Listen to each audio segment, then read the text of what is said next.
നമസ്കാരം. ദേവസൈനയിലേക്കും ശ്രീകൃഷ്ണ കഥാമൃതം ഭാഗം 12ലേക്കും സ്വാഗതം.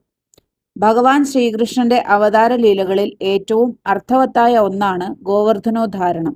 ഇത് കേവലം ഒരു പർവ്വതമുയർത്തിയ കഥയല്ല, മറിച്ച് മനുഷ്യന്റെ അഹങ്കാരത്തിന്മേൽ ഈശ്വരൻ നേടിയ വിജയത്തിന്റെയും പ്രകൃതിയും മനുഷ്യനും തമ്മിലുള്ള അവിഭാജ്യമായ ബന്ധത്തിന്റെയും വിളംബരമാണ്.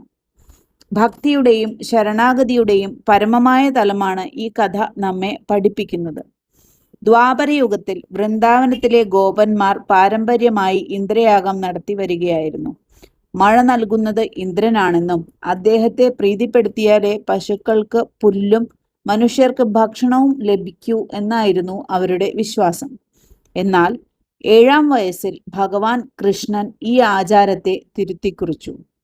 ഭഗവാൻ തൻ്റെ പിതാവായ നന്ദഗോപരോട് ചോദിച്ചു, നാം എന്തിനാണ് അദൃശ്യനായ ഒരു ദേവനെ പൂജിക്കുന്നത്?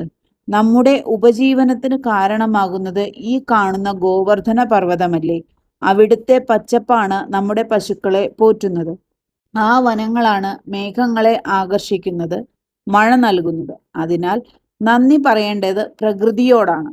കൃഷ്ണന്റെ ഈ വാക്കുകൾ കേവലം ഒരു കുട്ടിയുടെ ഷാഠ്യമായിരുന്നില്ല, മറിച്ച് കർമ്മഫലത്തിൽ വിശ്വസിക്കുക എന്ന ഗീതാ സന്ദേശത്തിന്റെ ആദ്യ പാഠമായിരുന്നു. കൃഷ്ണന്റെ വാക്കുകൾ കേട്ട് ഗോപന്മാർ ഇന്ദ്രയാഗം ഉപേക്ഷിച്ച് ഗോവർദ്ധന പൂജ നടത്തി. ഇതറിഞ്ഞ ദേവേന്ദ്രൻ ക്രുദ്ധനായി. തന്റെ അധികാരം ചോദ്യം ചെയ്തതിൽ പ്രകോപിതനായ ഇന്ദ്രൻ വൃന്ദാവനത്തെ പാഠം പഠിപ്പിക്കുവാൻ തീരുമാനിച്ചു. പ്രളയകാലത്ത് മാത്രം അയക്കാറുള്ള സംവർത്തക മേഘങ്ങളെ അദ്ദേഹം വൃന്ദാവനത്തിലേക്ക് അയച്ചു. ഇടിമിന്നലോട് കൂടിയ അതിശക്തമായ മഴ പെയ്തു. വീടുകളും തൊഴുത്തുകളും വെള്ളത്തിനടിയിലായി. തണുപ്പും പേടിയും കൊണ്ട് വിറച്ച ഗോപന്മാർ തങ്ങളുടെ ഏക ആശ്രയമായ ഭഗവാൻ ശ്രീകൃഷ്ണന്റെ അടുത്തേക്ക് ഓടിയെത്തി. കൃഷ്ണ, നീ പറഞ്ഞത് കേട്ടാണല്ലോ ഞങ്ങൾ ഇന്ദ്രനെ പിണക്കിയത്. ഇനി നീ തന്നെ ഞങ്ങളെ രക്ഷിക്കണം എന്ന് അവർ ആർത്തനാദമുയർത്തി. ഭക്തരുടെ വിളി കേട്ട ഭഗവാൻ പുഞ്ചിരിച്ചുകൊണ്ട് ഗോവർദ്ധന പർവ്വതത്തിന് അടുത്തേക്ക് നടന്നു. ഒരു വലിയ താമരത്തണ്ട് പറിച്ചെടുക്കുന്ന ലാഘവത്തോടുകൂടി ഭഗവാൻ ആ കൂറ്റൻ പർവ്വതത്തെ തൻ്റെ ഇടത് കൈയിലെ ചെറുവിരലിൽ ഉയർത്തിപ്പിടിച്ചു. ആ മലയെ ഒരു വലിയ കുടയായി ഭഗവാൻ മാറ്റി. വ്രജവാസികളോട് പശുക്കളായും മറ്റ് സമ്പാദ്യങ്ങളുമായും മലയുടെ താഴെ വരാൻ അദ്ദേഹം ആവശ്യപ്പെട്ടു. പുറത്ത് ഇന്ദ്രൻ മഴ തകർത്തു പെയ്യിച്ചു. എന്നാൽ മലയുടെ താഴെ ഒരു തുള്ളി വെള്ളം പോലും വീണില്ല.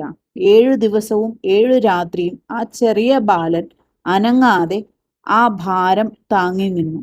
ആ സമയമത്രയും കൃഷ്ണന്റെ മുഖത്ത് തളർച്ചയുണ്ടായിരുന്നില്ല, മറിച്ച് ലോകത്തെ മുഴുവൻ സംരക്ഷിക്കുന്നവന്റെ പുഞ്ചിരി മാത്രമാണ് ഉണ്ടായിരുന്നത്.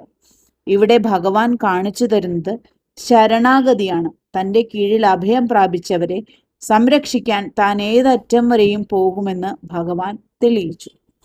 ഇന്ദ്രൻ തൻ്റെ സർവശക്തിയും പ്രയോഗിച്ചിട്ടും ആ ബാലനെ പരാജയപ്പെടുത്താൻ സാധിച്ചില്ല. ഒടുവിൽ മേഘങ്ങൾ ഒഴിഞ്ഞു, സൂര്യൻ ഉദിച്ചു. ഇന്ദ്രൻ തൻ്റെ തെറ്റ് തിരിച്ചറിഞ്ഞു. കൃഷ്ണന്റെ പാദങ്ങളിൽ വീണ് അദ്ദേഹം മാപ്പപേക്ഷിച്ചു. കാമധേനുവും ഇന്ദ്രനും ചേർന്ന് ഭഗവാനെ പശുക്കളുടെയും ഇന്ദ്രിയങ്ങളുടെയും നാഥൻ എന്നർത്ഥം വരുന്ന ഗോവിന്ദൻ എന്ന് വിളിച്ച് അഭിഷേകം ചെയ്തു. നമ്മുടെ ജീവിതത്തിലും ഇന്ദ്രന്റെ കോപം പോലുള്ള പ്രതിസന്ധികൾ ഉണ്ടായേക്കാം. എന്നാൽ ഭഗവാനെ പൂർണ്ണമായി വിശ്വസിച്ച് അദ്ദേഹത്തിൽ അഭയം പ്രാപിച്ചാൽ ഏത് വലിയ കഷ്ടപ്പാടിന്റെ മഴയത്തും അദ്ദേഹം നമുക്ക് ഗോവർദ്ധന പർവ്വതമായി സംരക്ഷണം നൽകും.